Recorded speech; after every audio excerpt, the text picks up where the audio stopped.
जय हिंद प्यारे साथियों। Unique study with Ajay YouTube channel पर आप सभी का बहुत बहुत स्वागत है। और आज हमारी ये जो ज्योग्राफी की क्लास है, ये आज हम रिकॉर्डेड फॉर्म में अवेलेबल करवा रहे हैं आपको। ठीक है, आज हम लाइव नहीं आ पा रहे और उसके देखो फ़िलहाल में कुछ रीज़न चल रहे हैं। और रीज़न आप सभी को पता है कि मल्टीपल टाइप के काम हो रहे हैं इस टाइम। तो कभी कभी रिकॉर्डेड क्लास लाइव क्लास का टाइम कहीं और जगह फिक्स हो जाता है, तो उस वजह से मेरे को यहाँ पर ये रिकॉर्डेड करवानी होती है। लेकिन किसी भी तरीके से हमें क्लास रेगुलर लेनी है। नगर की आंतरिक संरचना या भूमि उपयोग model, internal structure of city of urban land uses, इसको आज हम यहाँ पर पढ़ने वाले हैं। तो यहाँ पर हम पढ़ेंगे सबसे पहले कि नगरीय भूमि उपयोग मॉडल या सिद्धांत, कि नगरीय भूमि उपयोग से संबंधित कौन कौन से मॉडल हैं, नगरीय भूमि उपयोग से संबंधित कौन कौन से सिद्धांत हैं।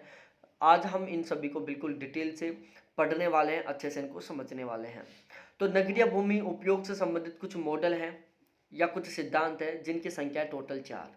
ठीक है, तो मेरे प्यारे साथियों, नगरीय भूमि उपयोग से संबंधित टोटल 4 मॉडल हैं, जिसमें पहला है बर्गस का सिद्धांत, दूसरा है होमर होयट का सिद्धांत, तीसरा है हेरिस उलमैन का सिद्धांत और चौथा है मॉन मॉडल।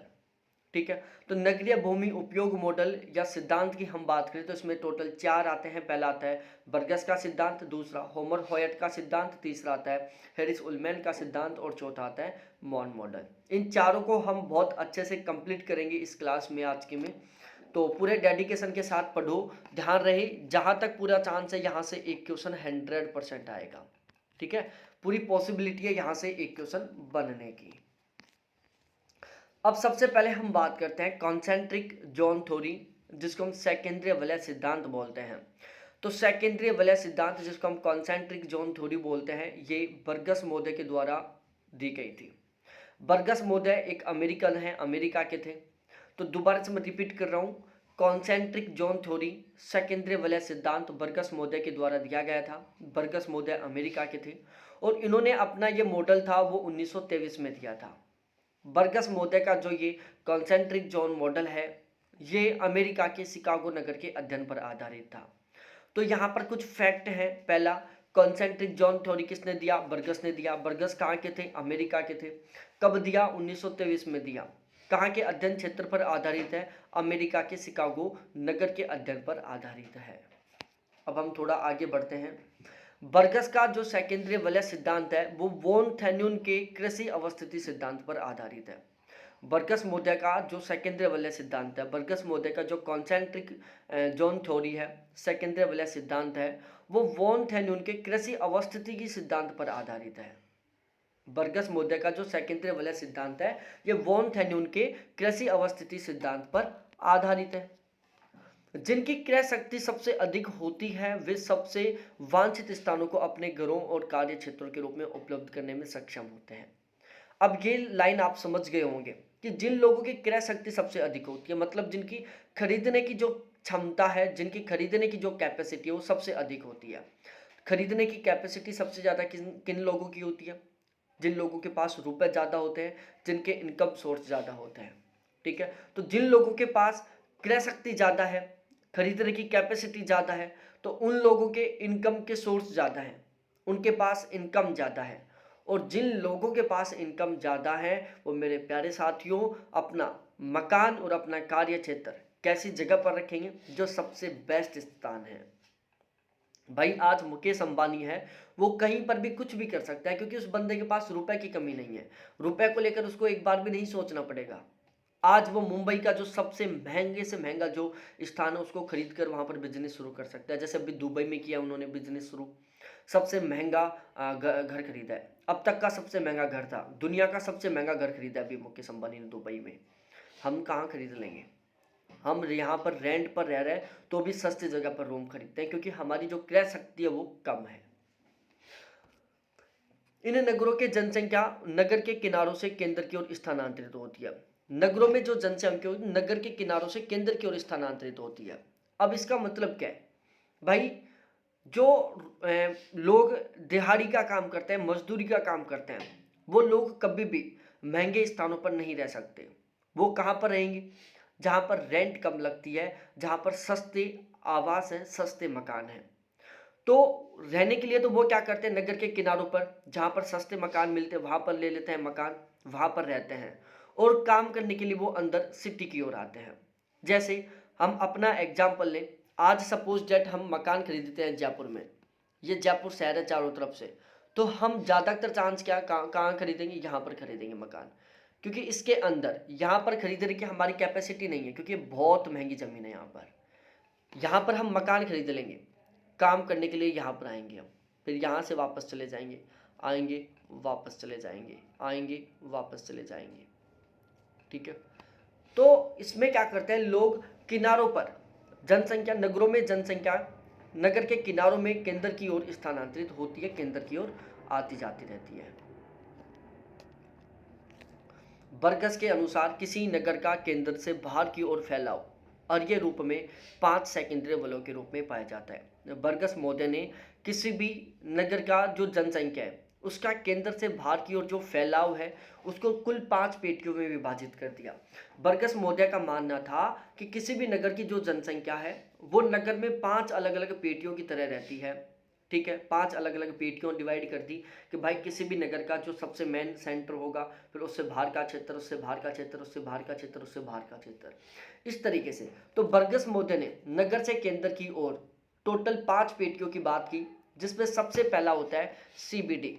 सीबीडी को हम क्या बोलते हैं बताओ, सीबीडी का फुल फॉर्म मैं बता चुका, सीबीडी शब्द का सबसे पहले प्रयोग किसने किया था ये भी मैं बता चुका हूं। दूसरा आता है संक्रमण पेटी। अब संक्रमण पेटी क्यों है, ये जो दूसरी वाली पेटी है इसको हमने संक्रमण पेटी क्यों कहा, देखो इसको संक्रमण पेटी कहने के पीछे 2 कारण है। पहला कारण, जो केंद्र स्थल के लोग हैं वो क्या कर रहे हैं, अपनी बाउंड्री से बाहर की ओर जा रहे हैं। मैं समझा रहा हूं, ये पेटी फर्स्ट है, ये पेटी सेकंड है और ये पेटी थर्ड है, ठीक है। थर्ड पेटी में कौन है, श्रमिक लोग रहते हैं जो दिहाड़ी का काम करते हैं, मजदूरी का काम करते हैं। तो प्यारे साथियों थर्ड पेटी में कौन रह रहे हैं, श्रमिक लोग रह रहे हैं जो मजदूरी का काम करते हैं। तो तीसरी पेटी में यहाँ पर कौन है, मजदूर है, ठीक है। और पहली पेटी में क्या है, यहाँ पर क्या है मेरे प्यारे साथियों, व्यापारी है, मार्केट है यहाँ पर पहली पेटी में। तो पहली पेटी में क्या है, मार्केट है, और तीसरी पेटी में क्या है, मजदूर है जो श्रमिक का काम करते हैं, मजदूरी का काम करते हैं।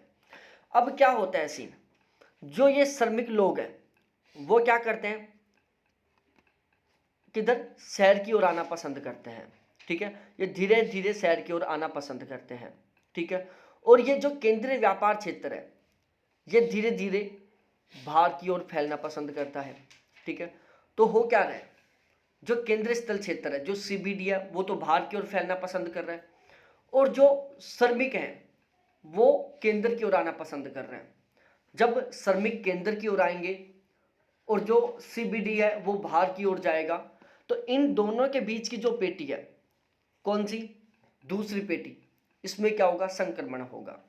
इसमें क्या होगा, संक्रमण होगा, पहली पेटी के द्वारा और तीसरी पेटी के द्वारा।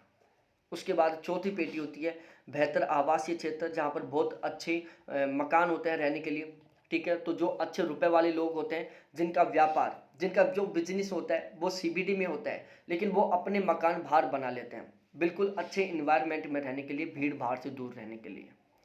तो जो चौथी पेटी होती है वो बेहतर आवासीय क्षेत्र होता है, जहां पर वो लोग रहते हैं जिनके बिजनेस सीबीडी के अंदर है, पहली पेटी में, लेकिन वो एक अच्छा बिल्कुल नॉन पॉल्यूशन वाला एक शांत माहौल में जीना पसंद करते हैं, इसलिए वो शहर से बाहर आकर एक अच्छे इलाके में रहना शुरू कर देते हैं। तो चौथी पेटी होती है बेहतर आवासीय क्षेत्र की, और पांचवी है अभिगंता क्षेत्र। अभिगंता का मतलब होता है ट्रांसपोर्ट से रिलेटेड, यहाँ पर आने जाने का काम चलता रहता है। सीबीडी केंद्र का भीतरी भाग जो व्यापार, वाणिज्यिक और यातायात का केंद्र होता है। जो सीबीडी होता है ये बाजार क्षेत्र होता है जो कि व्यापार, परिवहन और वाणिज्य, इन तीनों का क्या होता है, केंद्र होता है। इस कार्यात्मक क्षेत्र को 2 उपभागों में विभाजित किया गया है। पहला है डाउनटाउन या फुटकर व्यापार क्षेत्र, दूसरा है थोक व्यापार क्षेत्र, ठीक है। तो सीबीडी को 2 भागों में डिवाइड किया गया, पहला है डाउनटाउन या फुटकर व्यापार क्षेत्र और दूसरा है थोक व्यापार क्षेत्र। ये आपको बहुत अच्छे से समझ में आना चाहिए मेरे प्यारे साथियों। उसके बाद में आता है सीबीडी, इसमें दोनों ओर के विलय, सीबीडी और स्वतंत्र कार्यशील व्यक्तियों के घरों का विलय द्वारा अतिक्रमण किया जाता है। इस पेटी में गंदी बस्तियां पाई जाती हैं, ध्यान रखना, जो संक्रमण पेटी है ना उसमें गंदी बस्तियां पाई जाती हैं। सीबीडी में आपको व्यापारिक बाजार देखने को मिलेगा। बाजार में क्या क्या मिलेंगे आपको? कॉमर्शियल काम मिलेंगे, मार्केट मिलेगा आपको, ठीक है, मार्केट मिलेगा, कॉमर्शियल जितने भी ऑफिस हैं कॉमर्शियल काम के सारे सारे ऑफिस वो मिलेंगे। इसके अलावा ट्रांसपोर्ट की सुविधा मिलेगी, ठीक है। तीसरे सेक्टर में कौन लोग रो रहे हैं? जो स्वतंत्र कार्यशील है, जो दिहाड़ी का काम करते हैं, मजदूरी का काम करते हैं। और इन दोनों के बीच की जो पेटी है उसके अंदर कौन रहते हैं? गंदी बस्ती हैं। वहाँ पर एक तरीके से हम कह सकते हैं भिखारी लोग रहते हैं, झुग्गी झोंपड़ियाँ रहती हैं, ठीक है। इस क्षेत्र में रहने वाले लोगों का आर्थिक स्तर सबसे निम्न होता है। तो सेकेंडरी वलय सिद्धांत जो कॉन्सेंट्रिक जोन थ्योरी है उसके अकॉर्डिंग सबसे कम आर्थिक स्तर कौन सी पेटी के लोगों का होता है? तो सबसे कम इकोनॉमिक जो लेवल है वो सेकेंडरी पेटी के लोगों का होता है, जिनको हम संक्रमण पेटी बोलते हैं। गंदी बस्ती वाले, गंदी बस्तियां होती है इसके अंदर। उसके बाद में प्यारे साथियों, स्वतंत्र कार्यशील व्यक्तियों के घरों का वलय, इसके अधिकांश व्यक्ति दूसरे वलय के होते हैं, ठीक है।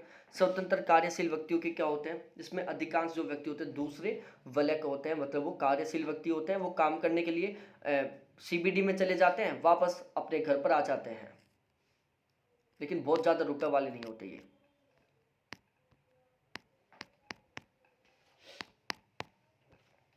ठीक है। श्रेष्ठ रिहायशी मकानों का वलय बेहतरी आवासीय क्षेत्र, इसके अंदर कौन लोग रहते हैं? जिनका बिजनेस होता है सीबीडी के अंदर, सीबीडी के अंदर उनका अच्छा बिजनेस है, लेकिन वो पॉल्यूशन वाले इन्वायरमेंट में, भीड़ भाड़ में रहना पसंद नहीं करते, इसलिए वो क्या करते हैं? अपने मकान शहर के बाहर एक ऐसे एरिया में बना लेते हैं जहाँ पर सारी सारी सुविधाएं भी अवेलेबल हो और जहाँ पर एक बहुत ही अच्छा क्या हो, इन्वायरमेंट हो, वहाँ पर वो अपना मकान बना लेते हैं। तो जो श्रेष्ठ रिहायशी मकानों का जो वलय बेहतर आवासीय क्षेत्र होता है वहाँ पर कर्मचारी और व्यावसायिक लोग रहते हैं, सफ़ेद पोशाक वाले लोग रहते हैं, मध्यम श्रेणी के लोगों का निवास क्षेत्र होता है। उसके बाद होता है अभिगमनकर्ताओं की पेटी या अभिगमनता क्षेत्र, कम्यूटर जोन। उच्च श्रेणी के रिहायशी मकान देखने को मिलते हैं। जो अभिगमनकर्ताओं की पेटी होती है जिसे हम अभिगमता क्षेत्र कहते हैं, इसमें सबसे ज़्यादा रुपए वाले लोग रहते हैं, ठीक है। सबसे ज़्यादा रुपए वाले लोग रहते हैं अधिगमता पेटी में, गमकर्ता पेटी में, अभिगमकर्ता पेटी में या अभिगंता पेटी में सबसे ज़्यादा रुपए वाले लोग रहते हैं। सबसे ज़्यादा रईस इंसान होते हैं ना, वो इसी पेटी के अंदर रहते हैं। तीव्र यातायात की साधन की सुविधा होती है, इनके पास बहुत महंगी महंगी गाड़ियाँ होती हैं, ठीक है। इनके बिजनेस भी कहाँ पर होते हैं? सीबीडी के अंदर इनके बड़े बड़े बिजनेस होते हैं, अपनी महंगी गाड़ियों से जाते हैं, बिजनेस को संभाल कर आ जाते हैं। इनके बहुत सारे वर्कर लगे रहते हैं, ये अपने घर में बैठे बैठे भी बिजनेस को संभाल लेते हैं। इनको चाहिए होता है केवल एक बहुत स्वच्छ साफ इन्वायरमेंट, रुपए की कोई कमी नहीं होती इनके पास, ठीक है। दिन में जाते हैं, शाम को वापस अपने घर पर आ जाते हैं, काम करके ऑफिस को संभाल कर, लोगों को अपना जो भी बिजनेस है उसको संभाल कर, ठीक है। तो आप समझ में आ गया होगा। तो देखो पहली पेटी होती है सीबीडी, जिसमें कॉमर्शियल, मार्केट से रिलेटेड और ट्रांसपोर्ट से रिलेटेड सुविधाएं होती हैं। दूसरा होता है संक्रमण पेटी, जिसमें पहली पेटी सीबीडी और तीसरी पेटी जो मजदूर वर्ग की पेटी है उसके द्वारा क्या किया जा रहा है? उसका अधिग्रहण किया जा रहा है, उसका संक्रमण किया जा रहा है और इसमें गंदी बस्तियां पाई जाती हैं। उसके बाद आता है तीसरी पेटी जिसमें मजदूर लोग रहते हैं, चौथी पेटी जिसमें मध्यम श्रेणी के लोग रहते हैं और पांचवी पेटी जिसमें सबसे हाई प्रोफाइल फैमिली के लोग रहते हैं, जिसमें बहुत ज़्यादा रुपए वाले लोग रहते हैं।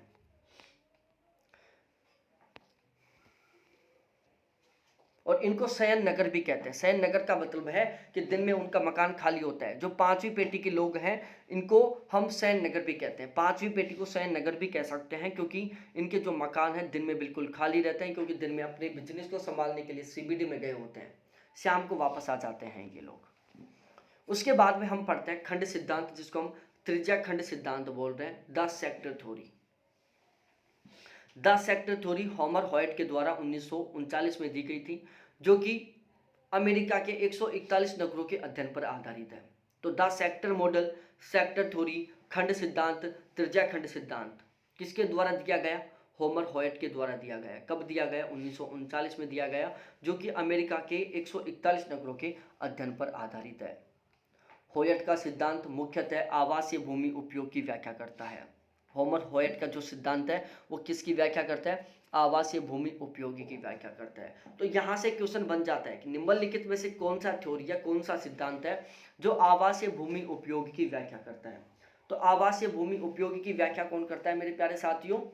थर्ड सिद्धांत, जो कि होमर हॉयट मोदे के द्वारा दिया गया था।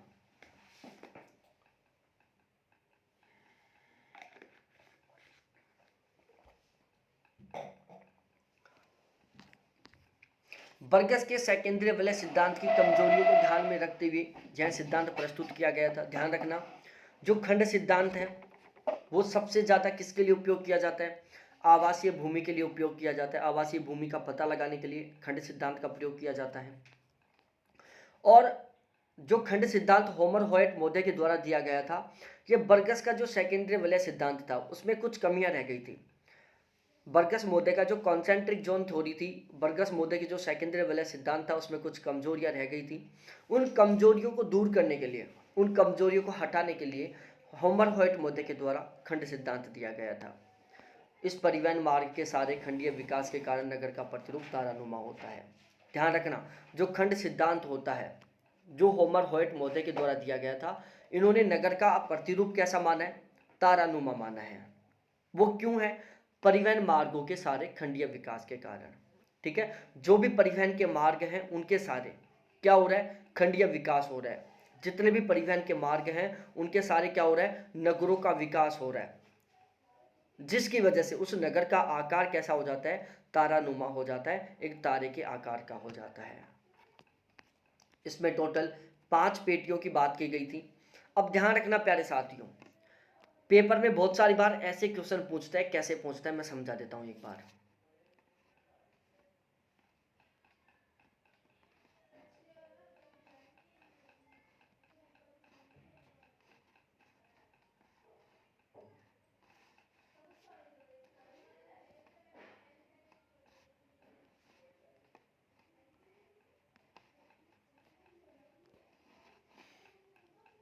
अब पेपर में कैसे पूछता है? इसमें पूछ लेगा कि होमर हॉयट के खंड सिद्धांत के अनुसार यहाँ पर पहली पेटी कौन से क्षेत्र में होगी, दूसरी पेटी कौन से एरिया में होगी, तीसरी पेटी कौन से एरिया में होगी, चौथी पेटी कौन से एरिया में होगी और पांचवी पेटी कौन से एरिया में होगी। ये आपको याद करना है कि भाई इस एरिया में पहली पेटी होगी। ठीक है, कि भाई इस एरिया में पहली पेटी होगी, इसमें दूसरी होगी, इसमें तीसरी होगी, इसमें चौथी होगी, इसमें पांचवी होगी। इस तरीके से ये आपको याद रखना है लोकेशन डायग्राम में कि कौन सी जगह पर कौन सी पेटी आ रही है। ठीक है, अब देखो यहाँ पर मैं समझा देता हूँ, पहले एक बार इनको पढ़ लेते हैं। पहली पेटी सीबीडी से संबंधित है, दूसरी पेटी थोक व्यापार एवं हल्का विनिर्माण से संबंधित है, तीसरी पेटी निम्न श्रेणी के आवासों से संबंधित है, चौथी पेटी मध्यम श्रेणी के आवासों से संबंधित है और पांचवी पेटी उच्च श्रेणी के आवासों से संबंधित है। तो पहली पेटी सीबीडी से रिलेटेड है, दूसरी पेटी थोक व्यापार और हल्का विनिर्माण से संबंधित है, तीसरी पेटी निम्न श्रेणी के आवासों से संबंधित है, चौथी पेटी मध्यम श्रेणी के आवासों से संबंधित है और पांचवी पेटी उच्च श्रेणी के आवासों से संबंधित है। अब इसको आप ऐसे कैसे ध्यान रखो, क्या ध्यान रखना है मेरे प्यारे साथियों? इसमें आपको ध्यान रखना है, पहली पेटी क्या है? केंद्रीय व्यापार क्षेत्र। ये है दूसरी पेटी जहां पर क्या है? थोक व्यापार एवं हल्का विनिर्माण का सेक्टर है। यह है तीसरी पेटी, यहाँ पर क्या देखने को मिलेंगे आपको? मध्यम श्रेणी निम्न श्रेणी के आवास देखने को मिलेंगे। यह है चौथी पेटी जहाँ पर आपको मध्यम श्रेणी के आवास देखने को मिलेंगे और यह है पांचवी पेटी जहाँ पर आपको उच्च श्रेणी के आवास देखने को मिलेंगे। ठीक है, R.M. हर्ड, इनकी एक पुस्तक का नाम है principle of city land values. ठीक है, तो principles of city land values किसकी किताब का नाम है? Heard, R.M. हर्ड मोदे की किताब का नाम है। तो R.M. हर्ड मोदे की किताब का नाम क्या है? Principle of city land values है। उसके बाद मान मॉडल पढ़ते हैं। बर्गस के सेकेंडरी विलय सिद्धांत और होमर हॉयट के खंड सिद्धांत को मिलाकर मॉन महोदय ने एक मॉडल प्रस्तुत किया। ठीक है, तो प्यारे साथियों ध्यान रखना है, बर्गस का सेकेंडरी वलय सिद्धांत और होमर हॉयट के खंड सिद्धांत, इन दोनों को मिलाकर मॉन मॉडल प्रस्तुत किया गया था मॉन महोदय के द्वारा।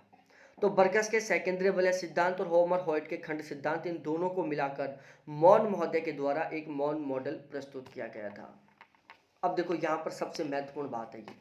ठीक है, मॉन मॉडल की सबसे इंपॉर्टेंट बात है कि इन्होंने स्थानीय वायु दिशा के कारक को ध्यान में रखा और बताया कि नगर का पश्चिमी भाग में वायु अधिक शुद्ध होती है, जो कि सर्वोत्तम आवासीय क्षेत्रों का विकास इसी दिशा में होता है। ठीक है, मौर्य महोदय ने अपने मॉडल में बताया कि नगर का जो पश्चिमी भाग होता है वहां पर बिल्कुल शुद्ध हवा होती है, जिसकी वजह से नगर का जो पश्चिमी भाग है वो सबसे बेस्ट आवासीय क्षेत्र होता है। तो मौर्य महोदय ने अपने मौर्य मॉडल में क्या बताया कि किसी भी नगर का जो पश्चिमी भाग होता है उसमें बिल्कुल शुद्ध हवाएं होती हैं, उसमें बिल्कुल सबसे शुद्ध वायु होती है, और इसीलिए ये क्षेत्र आवास की दृष्टि से सबसे बेस्ट क्षेत्र होता है, रहने के लिए सबसे बेस्ट होता है। इस क्षेत्र में मुख्य रूप से श्रमिक वर्ग के आवासीय क्षेत्रों का विकास होता है। ठीक है, और इस क्षेत्र में क्या होता है, मुख्य रूप से श्रमिक वर्ग के आवासीय क्षेत्रों का विकास होता है। उसके बाद में हम पढ़ते हैं बहुनाभिकीय सिद्धांत, multiple nuclear theory. Multiple nuclear theory, बहुनाभिकीय सिद्धांत 1945 में हैरी हैस महोदय के द्वारा हैरिस व उलमैन महोदय के द्वारा दिया गया था। तो जो बहुनाभिकीय सिद्धांत है, मल्टीपल न्यूक्लियर थ्योरी, जो बहुनाभिकीय सिद्धांत है, वो हैरी हैस और उलमैन महोदय के द्वारा 1945 में दिया गया था। तो बहुनाभिकीय सिद्धांत, मल्टीपल न्यूक्लियर थ्योरी हैरिस व उलमैन महोदय के द्वारा 1945 में दी गई थी। सिद्धांत के अनुसार किसी नगरीय क्षेत्र के विकास प्रतिरूप में केवल एक केंद्र ही नहीं बल्कि कई विभिन्न नगरीय केंद्रों की वृद्धि होती है। ठीक है, जो बहुकेंद्रीय सिद्धांत वो बताता है कि जब किसी नगरीय क्षेत्र का विकास होता है ना, तो उसमें केवल एक केंद्र का ही विकास नहीं होता बल्कि बहुत सारे केंद्रों का विकास होता है। तो बहुनाभिकीय सिद्धांत में हैरी हैस उलमैन महोदय ने बताया कि जब किसी नगरीय क्षेत्र का विकास होता है तो उसमें केवल एक केंद्र, जो नगरीय केंद्र है, केवल उसी का विकास नहीं होता बल्कि उसके जो आसपास के अन्य जो नगरीय केंद्र हैं उनका भी विकास होता है। इन्हीं केंद्रों या नाभि के चारों ओर एक ही प्रकार के भूमि उपयोग से कई क्षेत्रों का समूहीकरण हो जाता है, और इन्हीं केंद्रों या नाभि के चारों ओर एक ही प्रकार के भूमि उपयोग से कई क्षेत्रों का समूहीकरण हो जाता है, आपस में कई क्षेत्र आपस में मिल जाते हैं। नगर जितना बड़ा होता है उसमें उतने ही अधिक विशिष्ट केंद्र देखने को मिलेंगे। जितना बड़ा नगर होगा उसके अंदर उतने ही ज़्यादा आपको क्या देखने को मिलेंगे, केंद्र देखने को मिलेंगे। तो आपको ये ध्यान रखना, बहुनाभिकीय सिद्धांत हैरिस उलमैन महोदय द्वारा दिया गया था और उन्होंने बताया कि नगर जितना ज़्यादा बड़ा होगा उसके अंदर उतने ही ज़्यादा क्या आपको विशिष्ट केंद्र देखने को मिलेंगे। अब हम आगे बात करते हैं। देखो, इसमें भी आपको ध्यान रखना है कि कौन सी जगह पर क्या है। ठीक है ना, जैसे मैंने आपको होमर होयट सिद्धांत में बताया था याद करने के लिए कि ऐसे भी क्वेश्चन पूछ सकता है, यहाँ पर भी उस टाइप से आपको याद रखना है कि इस वाले भाग में क्या है, केंद्रीय व्यापार क्षेत्र है। इस वाले भाग में क्या है, थोक व्यापार और हल्का विनिर्माण का सेक्टर है। इस वाले भाग में क्या है, निम्न श्रेणी के आवास हैं।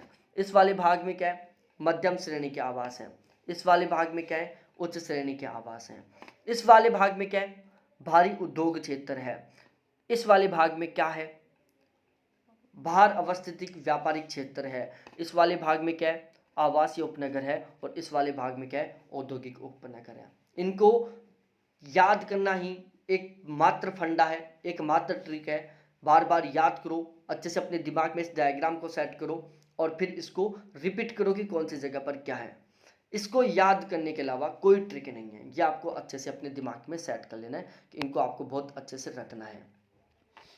नगर के केंद्रीय भाग में स्थित फुटकर व्यापार के प्रमुख स्थल के लिए मर्फी एवं वांस ने केंद्रीय व्यापार क्षेत्र की संज्ञा प्रदान की थी। ठीक है, तो नगर के केंद्रीय भाग में स्थित फुटकर व्यापार के प्रमुख स्थल के लिए मर्फी और वांस ने केंद्रीय व्यापार क्षेत्र सीबीडी का प्रयोग किया था। ठीक है, तो ये थे कुछ नगर की उत्पत्ति से संबंधित मॉडल। ये 4 मॉडल हैं, चारों के चारों मॉडल आपको बहुत अच्छे से पता होना चाहिए क्योंकि यहाँ से क्वेश्चन बनता है मेरे प्यारे साथियों। ठीक है, अब हम पढ़ेंगे कल वाली क्लास।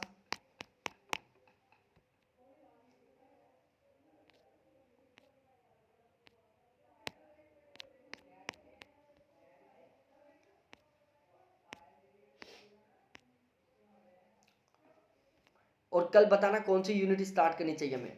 कल से हम एक दूसरी यूनिट शुरू कर देंगे। ठीक है प्यारे साथियों, तो ये आपको ध्यान में रखना है कि कल हमें कौन सी यूनिट शुरू करनी है। तो फिर मिलते हैं हम नेक्स्ट क्लास के साथ नेक्स्ट डे। बहुत बहुत धन्यवाद आपको देखने के लिए। थैंक्स बाय मेरे प्यारे साथियों।